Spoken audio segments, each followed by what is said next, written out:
Okay, I'm back. I'm live and I'm doing Olive in the Windy City's 21 questions tag. Just give it a couple of seconds here.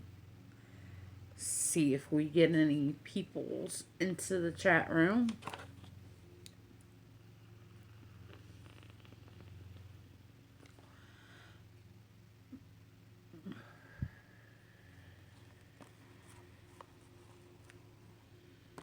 See, it keeps saying poor connection. So I figure if I move it over this way. Oops. Poor connection, poor connection, poor connection. Yeah. I'll give you a poor connection. I'll stick my foot right up their ass. Right up the. Oh.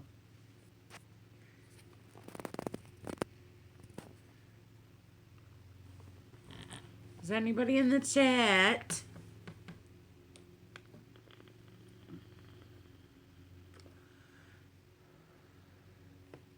Okay, so I best just get this started and hopefully y'all are jump right in here.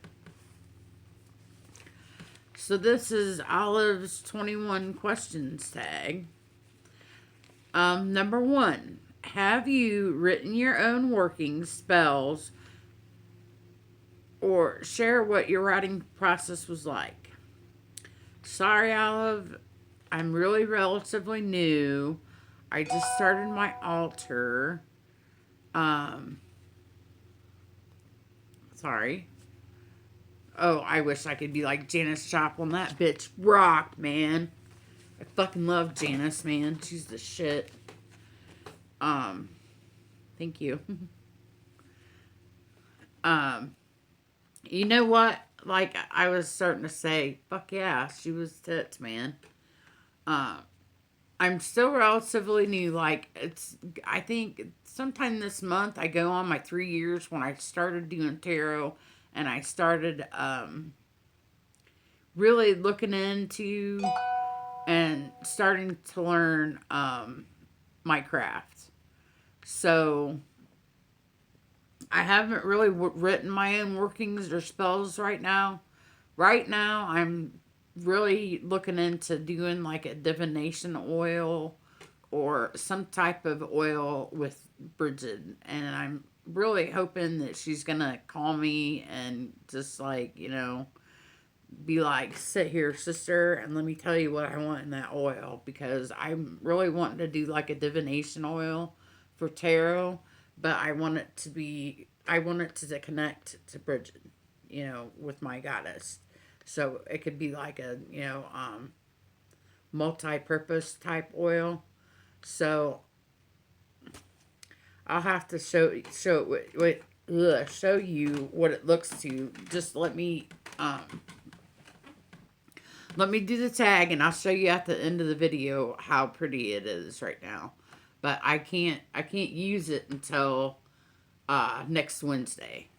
So, and huge. Uh, but I'm working on doing like a divination oil that kind of corresponds with Bridget. And I'm trying to figure out what herbs and what oils would correspond to her. And like so far, since I don't have the money to buy any books right now, I'm not really finding anything that really corresponds to her other than certain herbs and certain flowers. Um, so that's number one.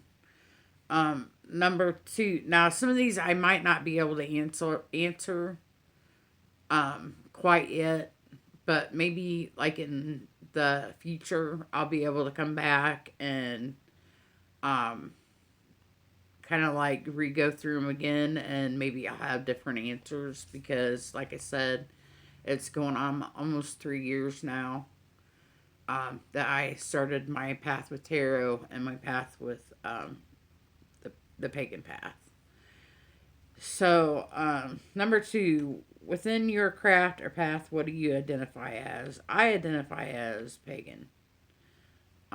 Because I'm not one, like, to me, and I'll probably get hung at stake or burned at stake or the hell you want to call it for saying it. But witchcraft, I mean Wicca, is a little too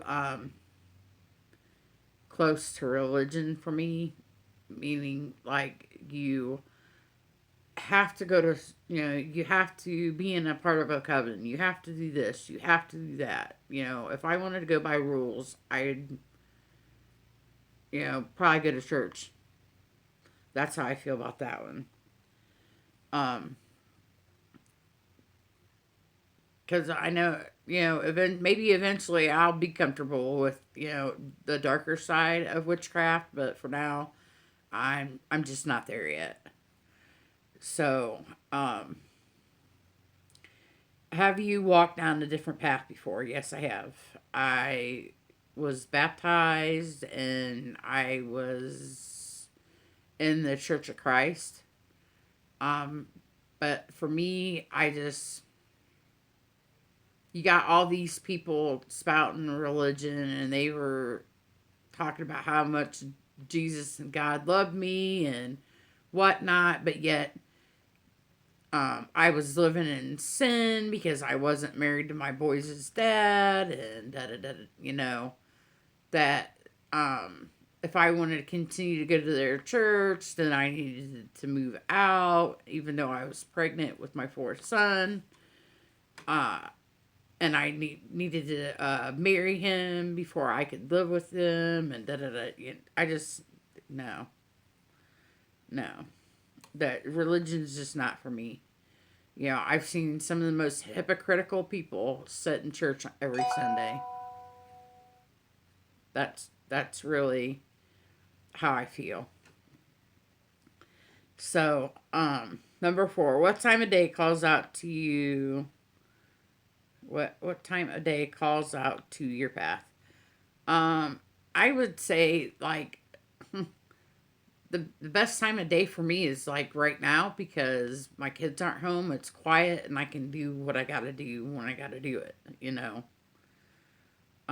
What is your favorite incense or candle? Oh goodness, Lord, this is gonna be hard.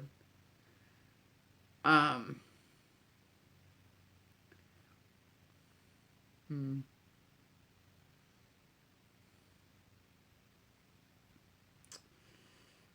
I think it's the healing incense by him is my favorite. Like I could burn the shit out of that every day.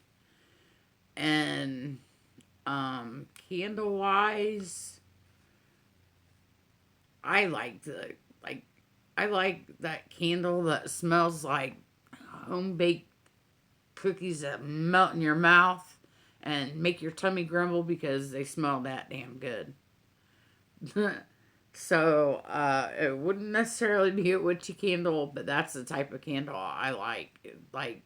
Uh, like one of my favorites is hazelnut cream or sugar cookie. Those are my favorite type of candles. What do you hoard? Books, herbs, etc. I think I hoard a lot. I hoard a lot of books. I've told quite a few of the other witches when we talk about books. I've got like 6 banana box full of books, and they're not witchy books. I like when I'm not reading witchy or tarot books. My my favorite, I guess, what you call reading for pleasure. Um, I get into like murder mystery thriller type that deals. I am a huge history nut. I one of my biggest like heroines of history would probably be Queen Elizabeth, the first Queen Elizabeth, because she ruled a fucking country all by herself and did not need no damn man to. Yes, I like James Patterson too. She did not need a man to help her rule the world, and she wasn't about to give her the upper hand over to a man. And by how she did it for like ages all by herself. So and from the time I think she was like 17, 16, 17, when she became queen, and she did it all alone, you know. That to me is amazing. Um, so anyway, off the subject, but books would be my thing because I've got like history books, I've got murder mystery books. I am a big fan of John F. Kennedy, so I have a lot of books about him. Um, the I like the royal females, you know, like Queen Elizabeth, Anne Boleyn, um, Mary Antoinette. I have a huge, like, 500-page book that I did on Mary Antoinette. Um, those are the types of things I love to read. Um, Herbs I like to hoard too because okay, I haven't showed you guys this yet, so let's go over here. Remember how I told you guys I collect a lot of herbs, like kitchen witchery? That's all. Like, I've got tons of stuff. But mainly this stuff down here is all stuff I would use, like in witchy shit. Like fennel seed, garlic powder, turmeric. Like, I use this turmeric when I make my fire cider. I've got thyme. I've got sesame seeds for like prosperity, paprika, poppy seed, ground cloves, nutmeg. I've got more back there. Just like that up here, I've got more back there. So I use a shit ton of herbs. And then we go over here. And I got more stuff in here. I've got like a hibiscus blend. I've got some oils, because I bought almond oil and sunflower oil. One of these two oils is going to end up being used for my divination oil that I want to make for Bridget.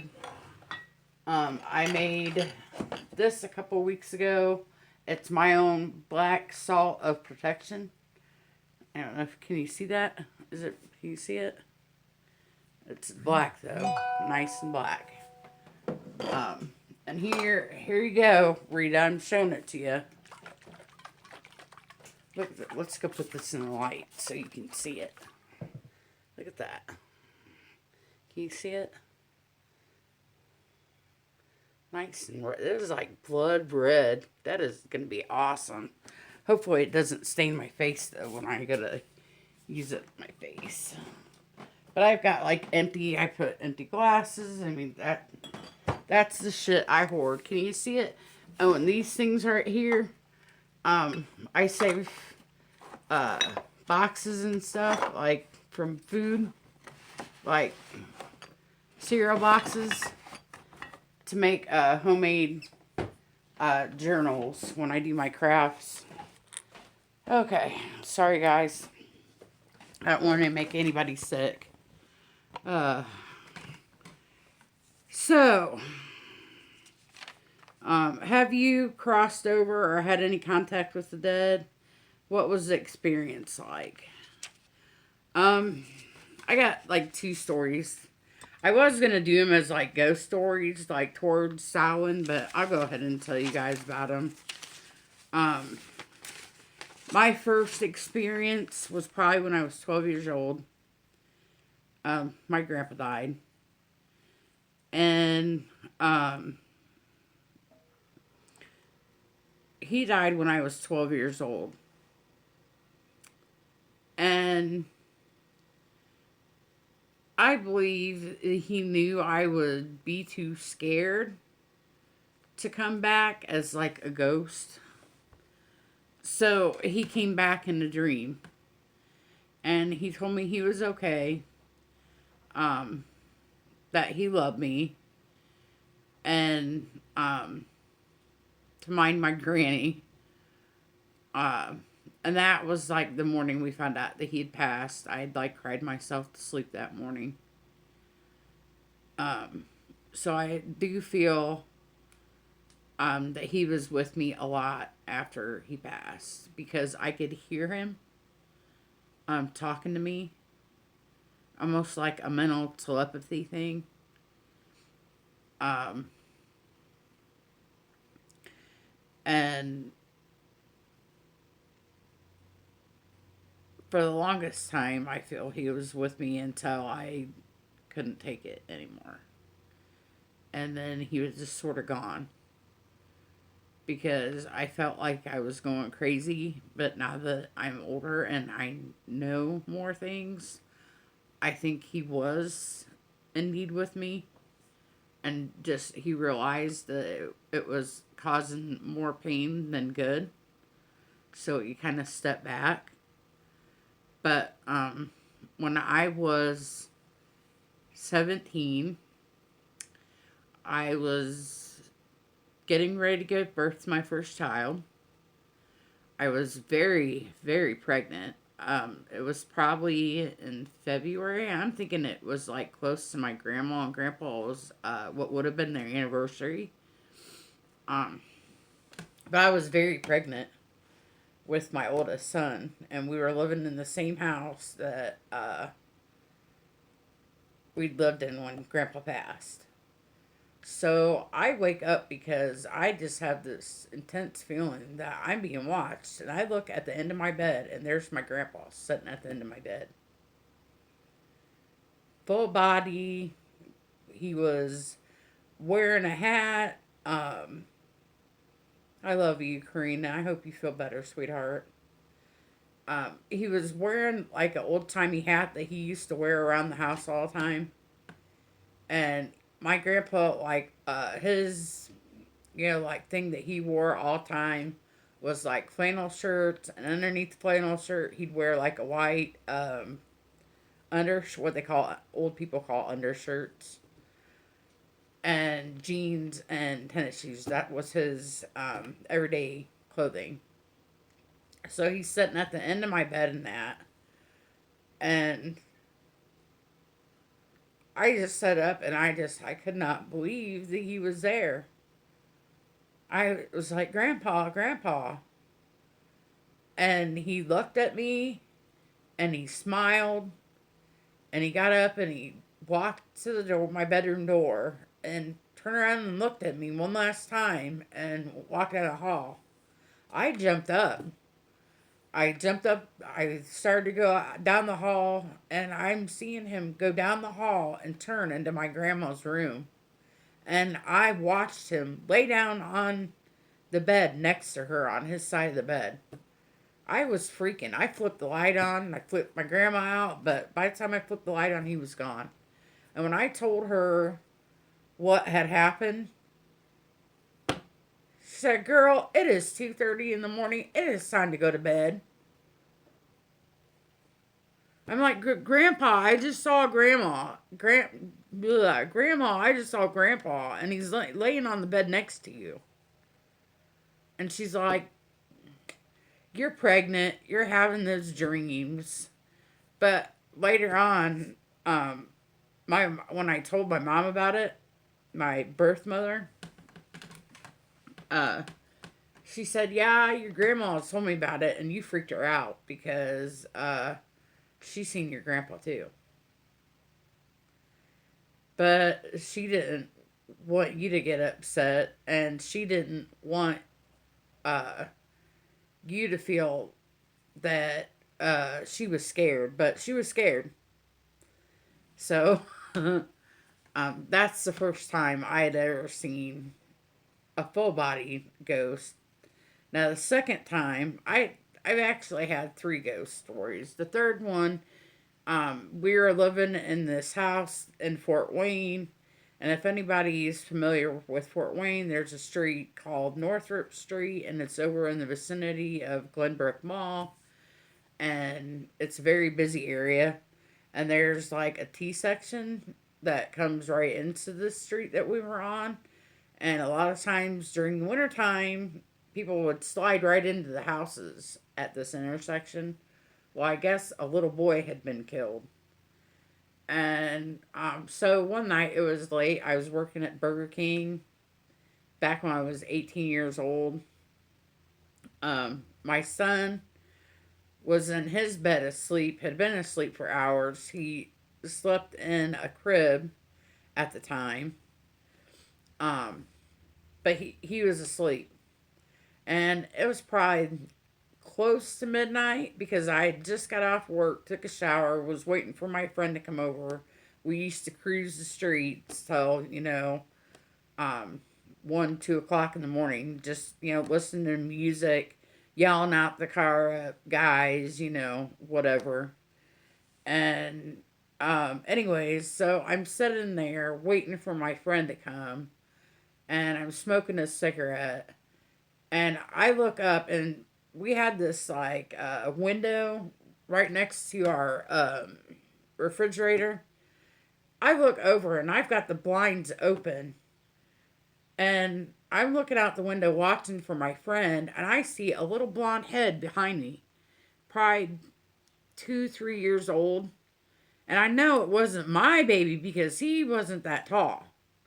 He was maybe 16 months old. So I knew it wasn't him. And I'm like, I turned to look and he was gone.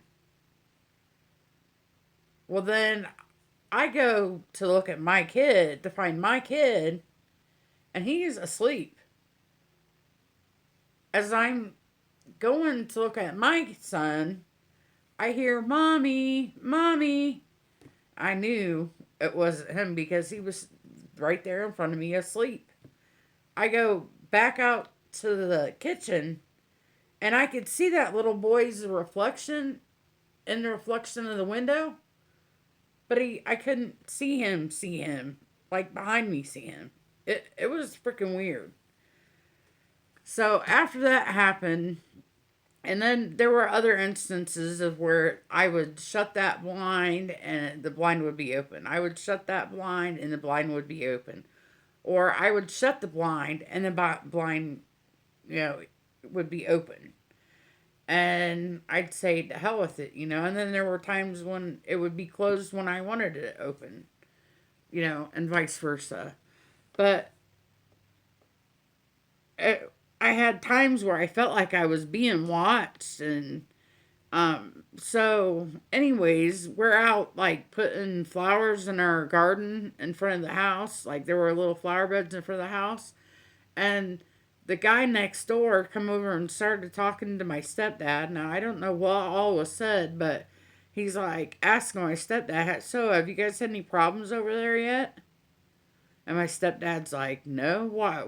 Is there something wrong about the house we should know?" And the guy's like, "Well, a lady got hurt there, and her son passed away, and he was about 4 or 5 years old. And other neighbors have said that they've seen this little boy, and usually when they see him, he's in the kitchen." And I'd like to have crapped my pants when my stepdad told me that, because that just validated what I'd been, what I'd seen, what I'd felt, things that were happening. So, um, that's the contacts I've had with the dead. I've lived in a house not too long ago, about 6, 7 years ago now. I think it was a portal because I would sit in my bedroom and it looked like a constant stream of shadow people walking past my bedroom door all the time. We'd hear big crashes or big bangs and nothing fell. I mean, it was just weird. And then another lady that I knew of had lived there before us, and she had asked me if we had any ghost activity, and I said, "Oh yeah, it was it's pretty active." And I was like, why didn't you tell me?" And she was just, she shrugged her shoulders about it, and I said, "Well, what were your experiences?" And she's like, "Not even gonna talk about it." So I think it's kind of shitty because I was validating to her, I feel, what she has been seeing, but she didn't want to talk to me about it. So I'm still curious as what the hell she actually saw to this day. But anyways, um, Name and briefly touch on an interesting YouTube story you've come across, creepy or inspirational. Um, I'll give you since I feel I already gave you creepy ghost stories. The inspirational one is this guy. His name is Art Borman. I think I've told a couple of you I started doing DDP yoga about 4 or 5 weeks ago, and this guy was our inspiration to start. And if you look him up on YouTube, you could either find him through DDP Yoga, which is Diamond Dallas Page Yoga, or Arthur Borman. This man, and the one you want to watch, I think it's either 14 or 9, either 14 minutes or 9 minutes long. But his story is so freaking inspirational for somebody who wants to lose weight or wants to move around better. I highly recommend you to watch his video. This man was a paratrooper for the special forces and fell out of, or he was, like the parachute people.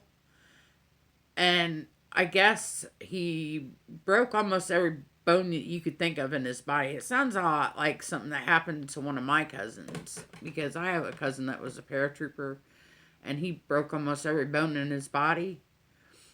Healed from that over in Vietnam, came back, got into a car wreck, and it killed him instantly. But Arthur Borman, though, went through something similar, and they told him basically he'd never walk without the aid of crutches again. And let me tell you, this gentleman, despite the odds, he's not just walking, he's running.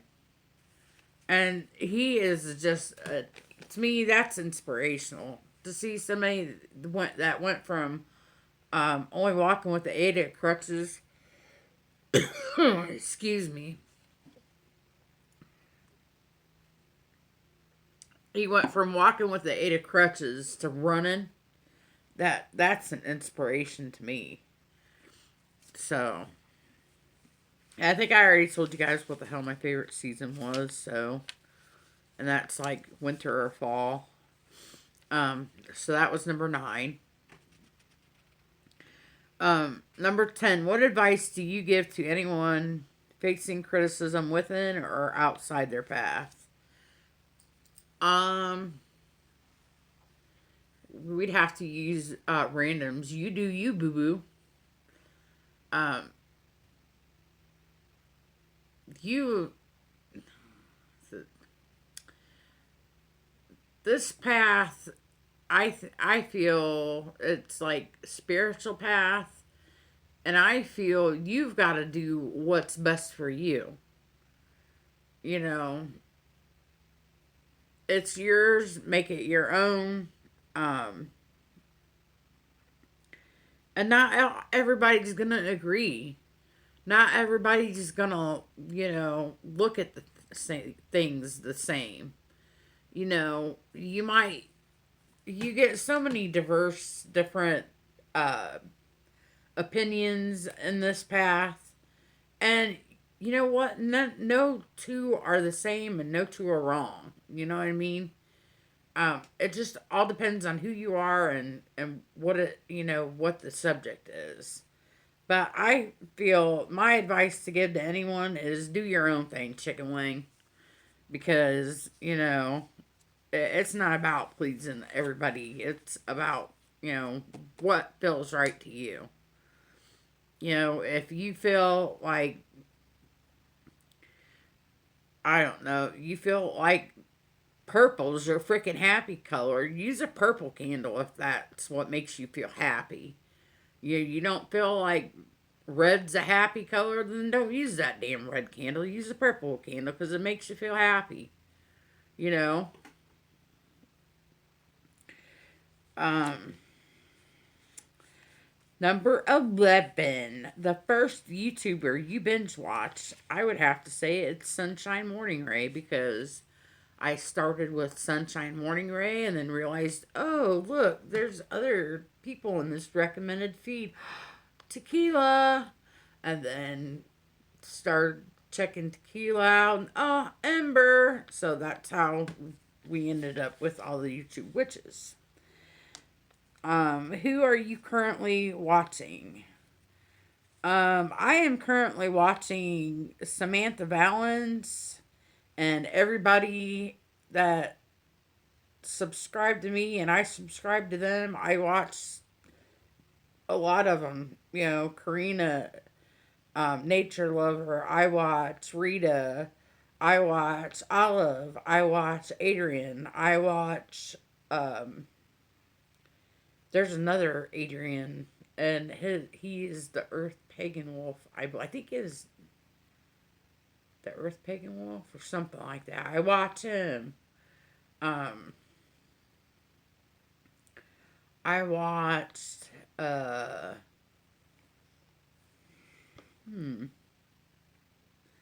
There are some non-witchy things I watch. Like I told you, I like murder mysteries. There's a podcast that I'm really got sucked into watching, and I just cannot step away from it or let it go. And that's Missing Maura Murray. This young lady, uh, I think it was 2004, come up missing. Some people believe that she ran away. Some people feel that she was kidnapped and killed. Some people believe that she ran away and committed suicide. Um, there's just so many different things that could have happened to this lady. And it's just like one of those cases that keeps you doing this. Like, huh? Because they'll bring different people in to interview, and you're like, man, well, what if? And there are even some people that believe that she was pregnant at the time she come up missing, and that's why she come up missing, was to take off and raise her baby by herself. I don't know, but I have just like this constantly listening to that podcast, because it's a deep, dark hole. They've also another one that the same people do is called Crawl Space. It's another podcast. There's another lady, I forgot to write her name down, but her first name is Kaylee. Cayleigh.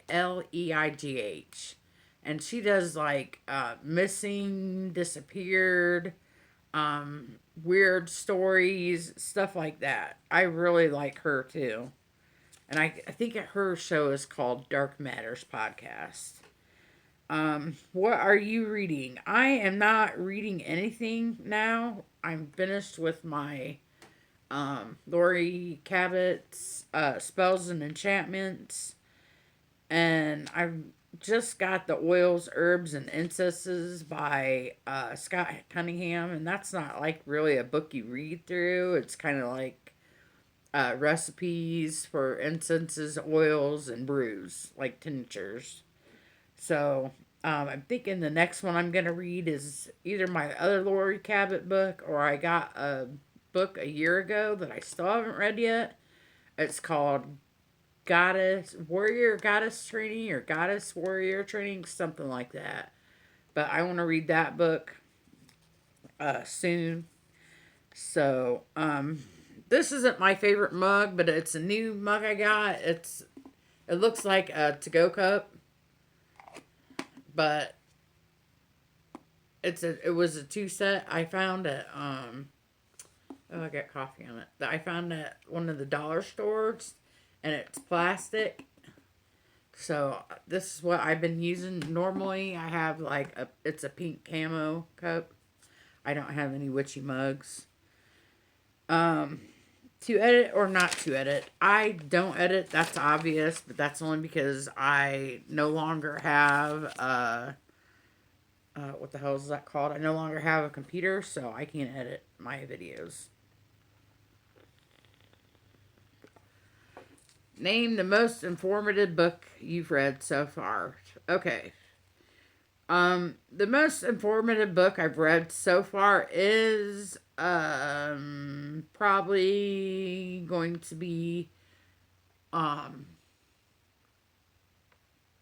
it's probably Lori Cabot's book, but you know, I did read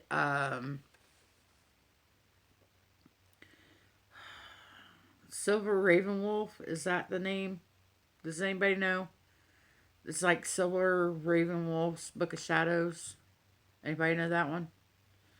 Okay, I read that one, but even though it's very informative, I really liked it, but I feel it was more geared toward the teen age, college age witch, but I still won't discount it. You know, I still seen a lot of stuff that, you know, is informative for a new witch.